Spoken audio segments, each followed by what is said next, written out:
بسم اللہ الرحمن الرحیم۔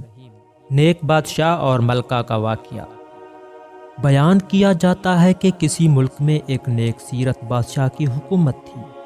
وہ شاہی خزانے سے ایک پیسہ بھی اپنی ضروریات کے لیے نہیں لیتا تھا۔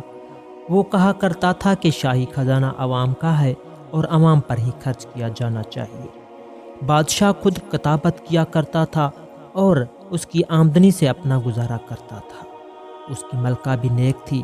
وہ گھر کا سارا کام خود کرتی تھی، صفائی کرتی، کھانا پکاتی، کپڑے سیتی، گھر کے سارے کام کاج اپنے ہاتھوں سے کیا کرتی۔ ایک روز ہوا کچھ یوں کہ ملکہ کا ہاتھ روٹی پکاتے ہوئے جل گیا۔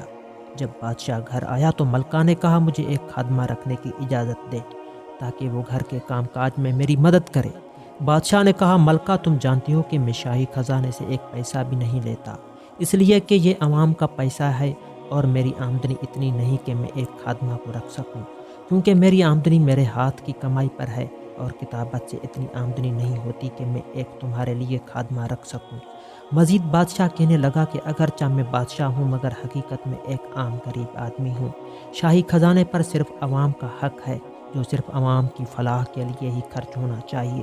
اگر آج میں نے اس خزانے سے آج کچھ لے لیا تو کل خدا تعالیٰ کو کیا جواب دوں گا؟ ملکہ تم حلال کی کمائی پر صبر و شکر کرو، بروز قیامت خدا تمہیں اس کا بہت اجر دے گا۔ بادشاہ کی ملکہ بھی چونکہ سمجھدار اور نیک خاتون تھی، اس لیے پھر سلطان سے اس سلسلے میں کچھ نہ کہا اور گھر کے کام کاج خود کرتی رہتی۔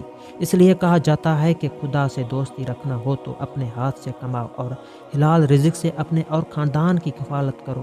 اللہ ہمارے حکمرانوں کو بھی ایسی سمجھ عطا فرمائے، آمین۔